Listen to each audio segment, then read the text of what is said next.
May 18 അധികാരമേറ്റ UDF സർക്കാർ അതായത് അടുത്ത ദിവസം 100 ദിവസം പൂർത്തിയാക്കിയാണ്.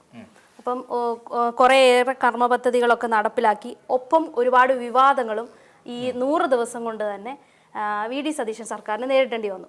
അപ്പം നമുക്ക് ഈ 100 ദിവസം, അതായത് പുതിയ സർക്കാരിൻ്റെ 100 ദിവസത്തെ നമുക്ക് എങ്ങനെ കാണാം? ഇപ്പോൾ നമ്മൾ നോക്കിക്കഴിഞ്ഞാൽ ഏകദേശം ഒരു 1080 പദ്ധതികൾ, 541ഓളം പദ്ധതികളാണ് പ്രഖ്യാപിച്ചത്.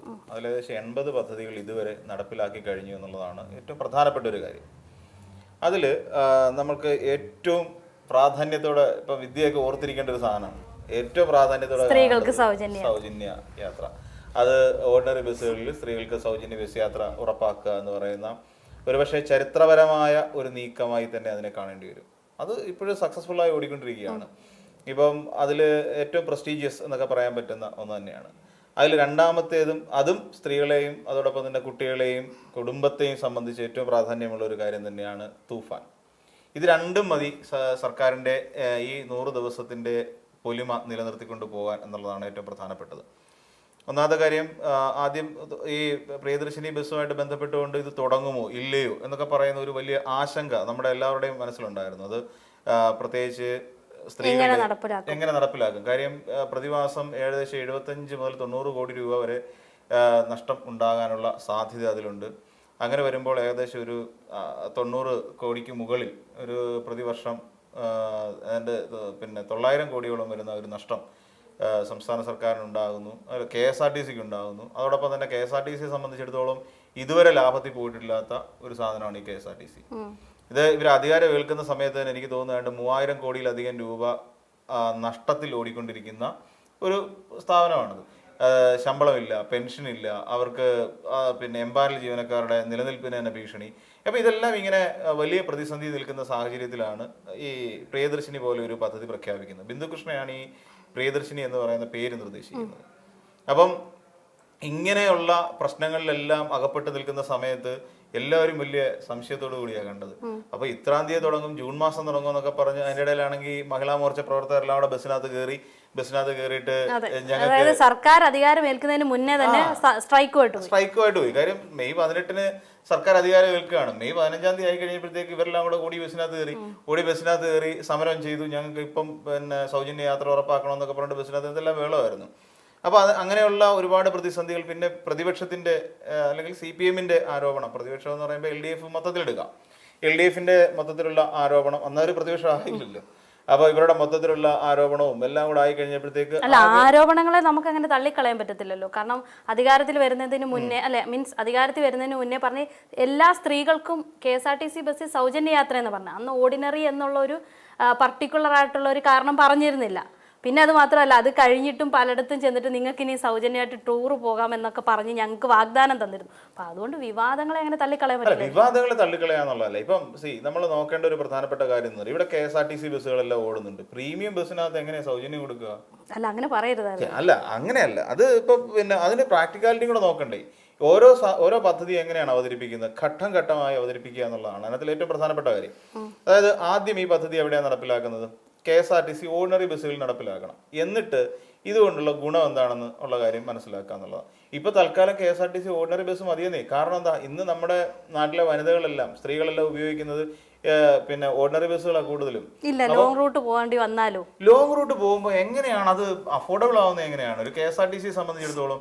ഇപ്പോൾ ഒരു സൂപ്പർ ഫാസ്റ്റ് ഇവിടുന്ന് തിരുവനന്തപുരത്ത് നിന്ന് തിരിക്കുകയാണ് എറണാകുളത്തിന്. എനിക്ക് തോന്നുന്നു അതിന് 10-200 രൂപയ്ക്ക് മുകളിൽ ഒരു ടിക്കറ്റിനാവുന്നുണ്ട്.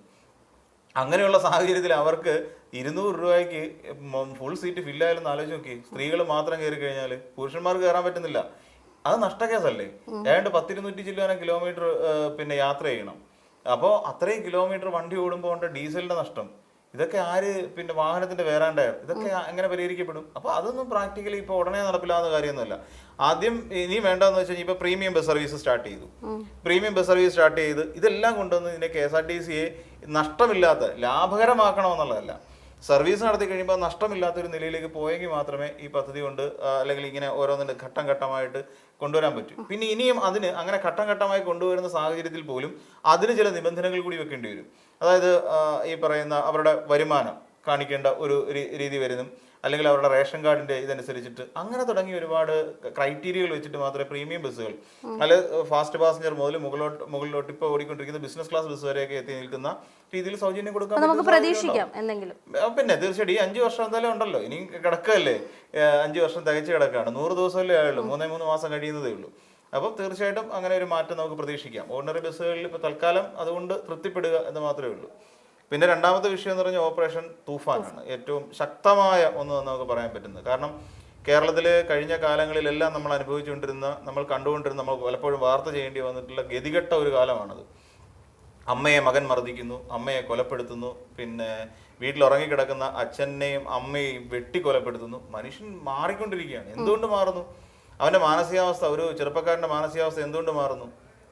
മാറുന്നതിൻ്റെ കാരണം അവൻ്റെ ഉള്ളിൽ കിടക്കുന്ന രാസലഹരിയാണ് അതിൻ്റെ പ്രധാനപ്പെട്ട കാരണം. അച്ഛനെ മനസ്സിലാവുന്നില്ല, അമ്മയെ മനസ്സിലാവുന്നില്ല, സഹോദരങ്ങളെ മനസ്സിലാവുന്നില്ല. അപ്പോൾ സ്വാഭാവികമായും അത് നിയന്ത്രിക്കപ്പെടേണ്ട ഒരു കാര്യം തന്നെയാണ്. അപ്പോൾ ആ നിയന്ത്രിക്കപ്പെടേണ്ട കാര്യം അതിൻ്റെ നമ്മൾ പറയില്ലേ, അതിൻ്റെ സോഴ്സ് കണ്ടെത്തി വേരറുത്ത് കളയുക എന്ന് പറയും. അതാണ് ശരിക്കും ഇപ്പം ഓപ്പറേഷൻ തൂഫാനിലൂടെ ഏതാണ്ട് 10,000-ന് മുകളിൽ അറസ്റ്റ് ഈ കഴിഞ്ഞ ഈ 100 ദിവസത്തിനകത്ത് നടന്നിട്ടുണ്ട് എന്ന് പറയുമ്പോൾ വൻ വിജയം തന്നെയാണ്. 10,000-ലധികം അറസ്റ്റ് നടക്കുക എന്ന് പറഞ്ഞാൽ അത് ചെറിയ കാര്യമല്ല. നമ്മൾ ആലോചിച്ച് നോക്കൂ. പിന്നെ നമ്മുടെ കേരളത്തിൽ 1/2 കിലോയോളം കൊണ്ടു നടന്ന ഒരു ചെറുപ്പക്കാരനാണ് ഹുസൈൻ മുസാഫിർ എന്ന് പറഞ്ഞിട്ട്, മുഹമ്മദ് ഹുസൈൻ എന്ന് പറയുന്ന ചെറുപ്പക്കാരൻ കാസർഗോഡ് വെച്ച് പിടിയിലാവുന്നത്. അപ്പം അങ്ങനെ നോക്കുമ്പോൾ നമ്മുടെ കേരളത്തിലേക്ക് വരുന്നത് ഒരാളെ പിടിച്ചപ്പോഴാണ് ഈ 1/2 കിലോ അറസ്റ്റ് കിട്ടുന്നത്. അപ്പൊ നമ്മുടെ കേരളത്തിലേക്ക് വരുന്ന സപ്ലൈ എത്രത്തോളം വലുതായിരിക്കും? ഈ 10,000 പേര് അറസ്റ്റ് ചെയ്യപ്പെടുന്ന ഒരു സാഹചര്യം ഉണ്ടാകണമെന്നുണ്ടെങ്കിൽ പറയുന്നൊരു 100 ഗ്രാം വെച്ച് പിടിച്ചാലും പോരെ, എത്ര കിലോ നമ്മുടെ സംസ്ഥാനത്തേക്ക് വന്നിട്ടുണ്ട് എന്ന് ആലോചിച്ച് നോക്കൂ. അധ്യാപികമാര് പിടിയിലാവും ഇവിടെ പേരാമ്പ്ര പോലെയുള്ള സ്ഥലത്ത്, കോഴിക്കോട്. അപ്പം ഇവിടെ അധ്യാപികമാര് അടക്കമുള്ള സമൂഹത്തിൽ വിലയും നിലയുള്ള പൊളിറ്റീഷ്യൻസ് അടക്കമുള്ളവർ ഈ തൂഫാൻ എന്ന് പറയുന്ന ഒരു പ്രക്രിയക്കകത്ത് അല്ലെങ്കിൽ പിന്നെ ഈ മയക്കുമരുന്ന് കടത്തലുമായി ബന്ധപ്പെട്ടുകൊണ്ട് പിടിയിലാവുമ്പോൾ ഓപ്പറേഷൻ തൂഫാന്റെ ഒരു സക്സസ് എത്രത്തോളം വലുതാണ് എന്ന് നമുക്ക് സ്വാഭാവികമായി ചിന്തിച്ചാൽ മനസ്സിലാവും. ഇപ്പൊ വീടുകളിലോട്ട് എത്താൻ പോകുന്നു, അതായത് വീടുകളെ ഓണത്തിന് ശേഷം അടുത്ത ഘട്ടം ഇനി വീടുകൾ കേന്ദ്രീകരിച്ചും വീടുകളിൽ അതായത് വീട്ടമ്മമാരെ ഏൽപ്പിക്കാൻ പോകുന്നു. അപ്പോഴും സ്ത്രീകളുടെ പങ്കാളിത്തം വരിക. അതെ അതെ തീർച്ചയായിട്ടും. എനിക്ക് തോന്നുന്നു സർക്കാർ ഏറ്റവും കൂടുതൽ എനിക്ക് തോന്നുന്നു സ്ത്രീകൾക്ക് പ്രാതിനിധ്യം കൊടുത്തുകൊണ്ടുള്ള ഒരു രീതി തന്നെ മുന്നോട്ട് പോയിക്കൊണ്ടിരിക്കുന്നത് എനിക്ക് തോന്നുന്നു. ഇപ്പം പ്രിയദർശിനി പദ്ധതി ആണെങ്കിലും ഓപ്പറേഷൻ തൂഫാനിലേക്ക് എത്തുന്ന സമയത്താണെങ്കിൽ പോലും ഇത് രണ്ടും എനിക്ക് തോന്നുന്നു കേരളത്തിലെ ഏറ്റവും സക്സസ്ഫുൾ ആയ ഫ്ലാഗ്ഷിപ്പ് എന്നൊക്കെ പറയാൻ പറ്റുന്ന തരത്തിലുള്ള 2 പദ്ധതികളാണ്. ഇത് മുന്നോട്ട് പോവുക എന്നുള്ളതാണ്. ഇവിടെ ഇതുവരെ പിന്നെ ഇതുമായി ബന്ധപ്പെട്ടുകൊണ്ട് ഇപ്പം തൂഫാനുമായി ബന്ധപ്പെട്ടുകൊണ്ട് ഇതുവരെ ഒരു പൊളിറ്റിക്കൽ ബ്ലോക്കേജ് ഉണ്ടായിട്ടില്ല. രാഷ്ട്രീയമായി ആരും അതിനകത്ത് കാര്യക്ഷമമായ ഇടപെടൽ നടത്തിയിട്ടില്ല. ഇപ്പം നമ്മൾ നോക്കിക്കഴിഞ്ഞാൽ ഈ ഹുസൈൻ മുസാഫിർ അല്ലെങ്കിൽ മുഹമ്മദ് ഹുസൈൻ എന്ന് പറയുന്ന ചെറുപ്പക്കാരൻ പിടിയിലാവുന്ന സമയത്തും അബ്ദുൽ സലാമിനെ പോലെ ഒരാൾ അതിനകത്ത് പിടിയിലാവുന്നു. ഇവരൊക്കെ എന്ന് പറഞ്ഞാൽ പൊളിറ്റീഷ്യൻസുമായിട്ട് അടുത്ത ബന്ധം പുലർത്തുന്നവരാണ്. പക്ഷേ അവിടെ നമ്മൾ കാണേണ്ടത് അവരുടെ പൊളിറ്റിക്കലായിട്ടുള്ള ആ ഒരു ഇൻഫ്ലുവൻസ് ഇതിനകത്തേക്ക് ബാധിക്കുന്നില്ല എന്നുള്ളതാണ്. ഇപ്പം മുഖ്യമന്ത്രിയുമായി അടുത്ത് നിൽക്കുന്ന ഫോട്ടോകൾ ഇറങ്ങിയിട്ടുണ്ട്, പിന്നെ റീലുകൾ ചെയ്തിട്ടുണ്ട്, യൂത്ത് കോൺഗ്രസിന്റെ നേതാവാണ്. പക്ഷേ ഇവരുടെ ഈ ഒരു പൊളിറ്റിക്കൽ ബാക്ക്ഗ്രൗണ്ട് ഒന്നും ഈ അറസ്റ്റിനെയോ തുടർന്ന് നടക്കുന്ന അന്വേഷണങ്ങളെയോ ചോദ്യം ചെയ്യലുകളെയോ ഒന്നും ബാധിച്ചിട്ടില്ല എന്നുള്ളത് വളരെ ശ്രദ്ധേയമായ കാര്യമാണ്. അപ്പം ഇനി ഞാൻ മുഖ്യമന്ത്രിയുടെ ആളാണ്, അല്ലെങ്കിൽ ഞാൻ ആഭ്യന്തര വകുപ്പ് മന്ത്രിയുടെ ആളാണ്, അല്ലെങ്കിൽ ഞാൻ പിന്നെ വ്യവസായ വകുപ്പ് മന്ത്രി കുഞ്ഞാലിക്കുട്ടിയുടെ ആളാണ് എന്നൊക്കെ പറഞ്ഞുകൊണ്ട് ആർക്കും നമ്മുടെ കേരളത്തിൽ രക്ഷപ്പെടാൻ കഴിയില്ല. അവർ തെറ്റിയിട്ടുണ്ടെങ്കിൽ തീർച്ചയായിട്ടും അതിൻ്റെ ശിക്ഷ അനുഭവിച്ചേ പറ്റും. പിന്നെ റബ്ബറിൻ്റെ താങ്ങുവില വർദ്ധിപ്പിച്ചു എന്നുള്ളത് അതിനകത്തിലെ പ്രധാനപ്പെട്ട ഒരു കാര്യമാണ്. പിന്നീട് നമുക്കറിയാം കേരളത്തിലെ ഏറ്റവും വിപ്ലവകരമായൊരു സംഭവമായിരുന്നു അതായത് പിന്നെ ജനകീയ പോലീസ് എന്ന് പറയുന്ന ഒരു സംവിധാനം. അപ്പം അതിനെ കുറച്ചുകൂടെ പരിഷ്കരിക്കുകയാണ് ഇപ്പോൾ. അതായത് നമുക്കറിയാം ഈ സ്റ്റേഷനിലേക്ക് ജനമൈത്രിയിൽ ആകുന്ന സമയത്ത് എനിക്കൊന്ന് കോടിയേരി സഹാവിൻ്റെ കാലഘട്ടത്തിലാണ് ഇത് വരുന്നത്. കോടിയേരി ബാലകൃഷ്ണൻ ആഭ്യന്തര വകുപ്പ് മന്ത്രിയായിരിക്കുന്ന സമയത്താണ് വരുന്നത്. അപ്പോൾ ഇപ്പോൾ കുറച്ചുകൂടെ ജനകീയമാക്കുകയാണ്. അതിനെ അവിടേക്ക് എത്തുന്ന ഒരാൾക്ക് പരാതി സ്വീകരിക്കുന്നതിനോ അല്ലെങ്കിൽ പോലീസിന്റെ ഇടപെടൽ കുറച്ചുകൂടെ സാധാരണക്കാരിലേക്ക് എത്തുന്ന തരത്തിലേക്ക് പോലീസിംഗ് സംവിധാനം തന്നെ മെച്ചപ്പെടുത്തുന്നതിനെ കുറിച്ച്, പിന്നെ റേഷൻ കാർഡുകൾ അനുവദിക്കുക. അവിടെ തന്നെ ഒരു കാര്യം കൂടെ, മറ്റേ പ്രഗ്നന്റ് ആയ പോലീസ് വനിതാ പോലീസുകാരുടെ യൂണിഫോം പരിഷ്കരിച്ചു. അങ്ങനെ ഒരു മാറ്റം കൂടെ. അതെ, അത് പറയാതിരിക്കാൻ കഴിയില്ല കേട്ടോ. അതാണ് നമ്മൾ സ്ത്രീകൾ എന്ന് പറയുന്നതിനകത്ത് ചേർത്ത് വായിക്കേണ്ട ഒരു സാധനമാണത്. പിന്നെ ഗർഭിണികളായ പോലീസ് ഉദ്യോഗസ്ഥർ അവർക്ക് യൂണിഫോം നേരത്തെ ബെൽറ്റൊക്കെ ഇട്ട് ടൈറ്റ് ചെയ്യേണ്ട, ഷൂസ് ഇടണ്ട, പിന്നെ ചുരിദാർ ഉപയോഗിക്കാം, സ്ലിപ്പറുകൾ ഉപയോഗിക്കാം, സാൻഡൽസ് ഉപയോഗിക്കാം. ഇതൊക്കെ ഉപയോഗിച്ചുകൊണ്ട് അവരുടെ ആ സമയത്തുള്ള ശാരീരിക അസ്വസ്ഥതകളേക്ക് മറികടക്കാൻ കഴിയുന്ന തരത്തിലുള്ള അല്ലെങ്കിൽ അതിന് ആ ശാരീരിക അസ്വസ്ഥതകളെ ഒന്നുകൂടെ വർദ്ധിപ്പിക്കുന്ന തരത്തിലുള്ള പാൻസോ ബെൽറ്റോ ഷൂസോ ഇതൊന്നും ധരിക്കാതെ, ബൂട്ട്സൊക്കെ ധരിക്കാതെ അവർക്ക് കാഷ്വൽ വെയറിൽ പിന്നെ പോലീസ് സ്റ്റേഷനിൽ എത്താം എന്ന് പറയുന്നത് ഒരു വലിയ കാര്യം തന്നെയാണ്. അതൊക്കെ ജനകീയതയുടെ ഒരു വലിയ പ്രധാനപ്പെട്ട ഒരു കാര്യം തന്നെയാണ്. ഇപ്പോൾ ഇവർ, ഞാൻ നേരത്തെ പോലീസിൻ്റെ കാര്യം പറഞ്ഞ മൈ പോലീസ് എന്ന് പറയുന്ന ഒരു സംവിധാനത്തിലൂടെയാണ് കൊണ്ടുവരുന്നത്. പിന്നെ ഇപ്പോൾ വന്ന പുതിയ തീരുമാനങ്ങളിലൊന്നാണ് ജില്ലാ രൂപീകരണം, താലൂക്ക് രൂപീകരണം. ഇപ്പോൾ ഉടൻ തന്നെ മൂവാറ്റുപുഴയുമായി ബന്ധപ്പെട്ടുകൊണ്ട് അടുത്ത തീരുമാനം ഉടനെ ഉണ്ടാകും. അതുമായി ബന്ധപ്പെട്ട് പഠനം നടത്താൻ വേണ്ടി കമ്മീഷനെ നിയോഗിക്കുന്നു. ഇതൊക്കെ സംസ്ഥാന സർക്കാരിൻ്റെ വിജയമായി തന്നെ നമുക്ക് ആഘോഷിക്കേണ്ടി വരും. ഇപ്പം നമുക്ക് ഓണം വരുന്നു. ഈ ഓണക്കാലവുമായി ബന്ധപ്പെട്ട് ഏറ്റവും കൂടുതൽ കേട്ടിരുന്ന ഒരു പരാതി എന്തായിരുന്നു? സപ്ലൈകോയിൽ സാധനങ്ങൾ ഭയങ്കര വില കൂടുതലാണ്. എന്നാൽ അങ്ങനെയല്ല. 250 കോടിക്ക് അപ്പുറത്തേക്ക് സപ്ലൈകോ ഔട്ട്ലെറ്റുകളിൽ ഓണച്ചന്തകളിൽ നിന്ന് വിറ്റുവരവ് നടന്നു കഴിഞ്ഞു. അപ്പം ചെറിയതൊന്നും അല്ല. അപ്പോൾ കഴിഞ്ഞ ദിവസം വി ഡി സതീശൻ പറഞ്ഞ പോലെ ഇതിപ്പം ചെയ്തിരിക്കുന്നൊരു രീതി എന്ന് പറഞ്ഞാൽ ഓണത്തിന് എല്ലാവരുടെയും കയ്യിലേക്ക് പൈസ എത്തിച്ചു. എല്ലാവരുടെയും കയ്യിലേക്ക് പൈസ എത്തിക്കുക എന്ന് വെച്ചാൽ ശമ്പളമായിട്ട് പിന്നെ ഉത്സവ ബത്ത, അതോടൊപ്പം പെൻഷനുകൾ, ഈ രീതിയിലെല്ലാം ഓണമായ സമയത്ത് എല്ലാവരുടെയും കയ്യിലേക്ക് പൈസ പമ്പ് ചെയ്ത് കൊടുത്തു. ഇതുകൊണ്ടുള്ള ഗുണം എവിടെയാണ്? അതും അദ്ദേഹം വിശദീകരിക്കുന്നുണ്ട്. അതായത് പമ്പ് ചെയ്ത പണം എന്ത് ചെയ്യും? ഈ ഓണം മാർക്കറ്റ് എന്ത് ചെയ്തു? മാർക്കറ്റ് കുറച്ചുകൂടെ വിപുലീകരിക്കപ്പെട്ടു. അതായത് സപ്ലൈകോ വഴിയാണെങ്കിലും അല്ലാന്നുണ്ടെങ്കിൽ നമുക്കറിയാം പല ഷോപ്പുകൾ പലയിടങ്ങളിൽ. ഇപ്പോൾ കഴിഞ്ഞ തവണ പിന്നെ വി ഡി സതീശൻ ആ പ്രളയ സമയത്ത് കോഴിക്കോട് പോയിട്ട് ഒരു കോഫി ഷോപ്പ് ഉദ്ഘാടനം ചെയ്തു എന്ന് പറഞ്ഞിട്ട് വലിയ വിവാദമായിരുന്നല്ലോ. ചെറിയൊരു കാപ്പിക്കട ഉദ്ഘാടനം ചെയ്യാൻ വേണ്ടി എന്തിനു പോയി? അത് 400 കോടിയുള്ള നിക്ഷേപമുള്ള വലിയൊരു ഷോപ്പാണ്. അവിടെ ഒരു സ്റ്റാർട്ടപ്പാണത്, ഒരു കുറച്ച് ചെറുപ്പക്കാരുടെ. അപ്പം അത് ഉദ്ഘാടനം ചെയ്യാൻ പോയി. അപ്പോൾ ഇവിടെ സംഭവിക്കുന്നത് എന്താ? ഇങ്ങനെ ഷോപ്പുകൾ വരുന്നതോടും ഇപ്പോൾ പലയിടങ്ങളിലും നമ്മൾ നോക്കുള്ളൂ പുതിയ കമ്പനികളുടെ അല്ലെങ്കിൽ നിലവിലുള്ള കമ്പനികളുടെ തന്നെ പുതിയ ഔട്ട്ലെറ്റുകൾ സ്റ്റാർട്ട് ചെയ്യുന്നു. അപ്പോൾ എന്ത് ചെയ്യും? ഈ പണം കയ്യിലിരിക്കുന്നവരെല്ലാം ഓണ സമയത്ത് പണം കൈ വെച്ചോണ്ടിരിക്കില്ല. ഇവരെന്ത് ചെയ്യും? മാർക്കറ്റിലേക്ക് പമ്പ് ചെയ്യും.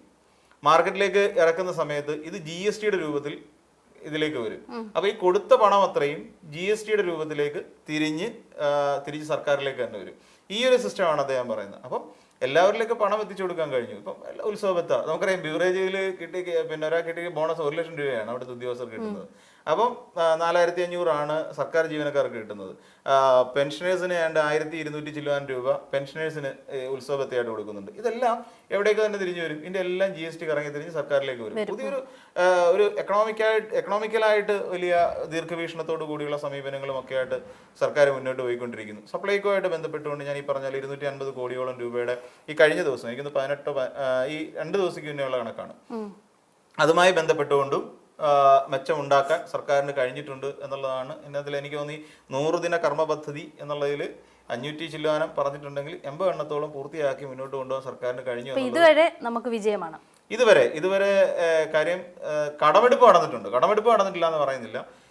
സർക്കാർ കടമെടുത്തിട്ടുണ്ട്. ഈ ഓണം അതുപോലുള്ള കാര്യങ്ങളൊക്കെ നടക്കും. ഓണം വാരാഘോഷവുമായിട്ട് ബന്ധപ്പെട്ടുകൊണ്ട് മുഖ്യമന്ത്രി തന്നെ ഉദ്ഘാടനം നിർവഹിച്ചല്ലോ. അപ്പം ഈ കടമെടുപ്പ് നടന്നിട്ടുണ്ടെങ്കിൽ തന്നെയും ഇതെല്ലാം കടമെടുത്തിട്ടുണ്ടെങ്കിൽ തന്നെയും ഇത് വേസ്റ്റ് ആകുന്നില്ല എന്നുള്ളതാണ്. ഈ പണം വേസ്റ്റ് ആയി പോവല്ല, പകരം ഈ പണത്തിൽ നിന്നും ഈ കടമെടുത്തിട്ട് പമ്പ് ചെയ്തതിൽ നിന്നും GST അടക്കം റവന്യൂ സർക്കാരിലേക്ക് തിരിച്ചു കിട്ടുന്ന തരത്തിൽ ഇതിനെ മാനേജ് ചെയ്തു എന്നുള്ളതാണ് സർക്കാരിൻ്റെ ഒരു വലിയ വിജയം. അപ്പം അതുകൊണ്ട് തന്നെ ഈ സർക്കാരിൻ്റെ ഇതുവരെയുള്ള ഈ 100 ദിവസം നമ്മൾ അനലൈസ് ചെയ്യുമ്പോൾ നമുക്കൊരു 10 വരുന്നതെങ്കിൽ നമുക്കൊരു 8 മാർക്ക് കൊടുക്കാവുന്നതാണ്.